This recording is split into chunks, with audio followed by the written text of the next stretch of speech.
આજથી સરકારી પરીક્ષાની તૈયારી શરૂ. સૌથી પહેલાં તો કેટલા ચેપ્ટર છે અને કેટલા પેજ છે એ જોઈએ. ઓહ, 75 પ્રકરણ, 900 પેજ?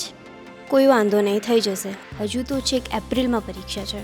એપ્રિલમાં પ્રિલિમ્સ, 3 મહિનામાં મેન્સ, પછી 2-3 મહિનામાં ઇન્ટરવ્યૂ. એટલે 1 વર્ષમાં 3 પરીક્ષા તો પાસ થઈ જ જશે ને. અને આવતા વર્ષે સરકારી નોકરી શરૂ થઈ જશે.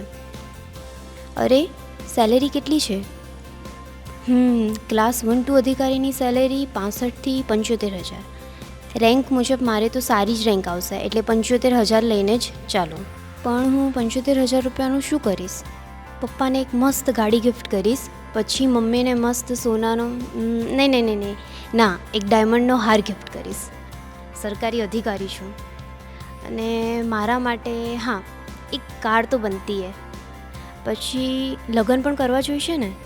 અરે, લગ્ન પરથી યાદ આવ્યું, ફરવાની સારી જગ્યાઓ પણ શોધી રાખવી પડશે.